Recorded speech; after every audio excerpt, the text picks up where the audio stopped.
semua. Assalamualaikum warahmatullahi wabarakatuh. Jadi kali ini aku bakal ngejelasin tentang presentasi makalah kelompok 3 yang um, yang mereka menggunakan judul Konsep Pendidikan Quran Surat Al-A'raf ayat 90 dan 94. Pertama-tama aku bakalan bacain dulu arti ayatnya, kemudian nanti baru aku mencoba menjelaskan melalui tafsir Al-Munir. Yang pertama itu artinya adalah di ayat 90, dan pemuka-pemuka dari kaumnya Syuaib yang kafir berkata kepada sesamanya, sesungguhnya jika kamu mengikuti Syuaib, tentu kamu menjadi orang yang rugi. Kemudian yang ayat 91, lalu datanglah gempa menimpa mereka, dan mereka pun mati bergelimpangan di dalam reruntuhan rumah mereka. Kemudian yang ayat 92 itu artinya orang-orang yang mendustakan Syuaib seakan-akan mereka belum pernah tinggal di negeri itu. Mereka yang mendustakan Syuaib mereka itulah orang-orang yang rugi.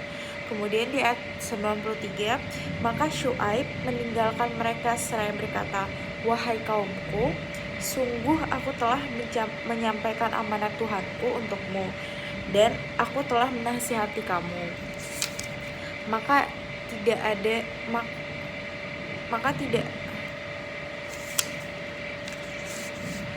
bagaimana aku akan bersedih hati terhadap orang-orang yang kafir.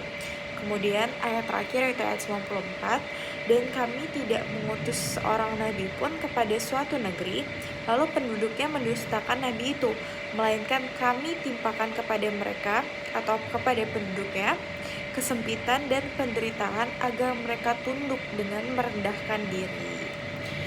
Itu adalah terjemahan dari Al-A'raf ayat 90 sampai 94. Kemudian di sini aku bakalan menjelaskan dari tafsir Al-Munir karya Wahab Zuhaili, yang mana Wahab Zuhaili mengungkapkan bahwa ayat ini itu merupakan lanjutan dari kisah Nabi Syuaib bersama kaumnya. Ada dua tema di dalam ayat ini. Yang pertama adalah dialog antara Nabi Syuaib dengan tokoh-tokoh kaumnya. Kemudian yang kedua itu ada penjelasan tentang kesudahan dari orang-orang kafir yang diturunkan azab. Al-Quran memberikan 3 sebutan untuk mereka. Yang pertama adalah orang-orang yang sombong, enggan untuk beriman kepada Allah dan kerasulan Nabi Syuaib. Yang kedua, Al-Quran menyebut mereka sebagai orang-orang yang menyesatkan dan berusaha untuk mengkafirkan orang-orang selain mereka. Kemudian yang ketiga, Allah menyebut mereka sebagai orang kafir yang selalu meneror. Kemudian sebutan itu diakhiri dengan penjelasan azab dan akhir nasab yang akan mereka dapatkan di akhirat kelak. Mereka diazab dengan gempa yang sangat dahsyat dan suara yang sangat mengerikan. Mereka mati seketika, seolah-olah mereka tidak pernah menetap di kampung mereka sama sekali. Dalam menurunkan azab, Allah bertahap melakukannya. Allah tidak langsung menurunkan suatu azab, kecuali yang pertama, Allah mengutus seorang nabi. Kemudian apabila nabi tersebut didustakan, maka Allah tidak langsung mengazab juga. Allah berangsur-angsur. Yang kedua, Allah membiarkan mereka. Kemudian apabila mereka tidak beriman juga, maka Allah mulai beri mereka peringatan. Dengan cara Allah menurunkan sedikit kesulitan dan kesengsaraan di bidang ekonomi, sehingga akhirnya mereka akan mulai fakir dan miskin. Mereka mulai menjadi fakir dan miskin. Kemudian mulai terpecah belah, mulai terjadi kerusakan dan kerusuhan di antara mereka sendiri.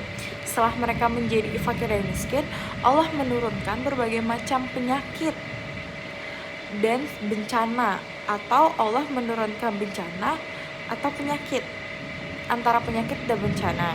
Semua itu bertujuan agar mereka tunduk dan berdoa kepada Allah, menundukkan hati, menundukkan diri, dan memohon kepada Allah untuk mengangkat semua azab yang telah mereka rasakan. Hubungan ayat ini dengan pendidikan itu yang pertama, ayat ini mengajarkan kita untuk bersabar, yang mana Nabi Syuaib selalu sabar untuk mendakwahkan tauhid kepada kaumnya. Walaupun Nabi Syuaib selalu mendapatkan perlawanan, hinaan, dustaan, dan perlakuan yang tidak adil lainnya. Kemudian yang kedua, ayat ini mengajarkan kita untuk pantang menyerah, karena Nabi Syuaib pantang menyerah berdakwah, walaupun beliau sudah ditolak berkali-kali oleh kaumnya. Kemudian yang ketiga, ayat ini mengajarkan tentang kepedulian. Walaupun sudah ditolak, Nabi Syuaib tetap memberikan peringatan sebelum Nabi Syuaib meninggalkan mereka. Demikian penjelasan aku tentang Quran surat Al-A'raf ayat 90 dan 90 ayat 90 sampai 94. Aku ucapin terima kasih. Wassalamualaikum warahmatullahi wabarakatuh.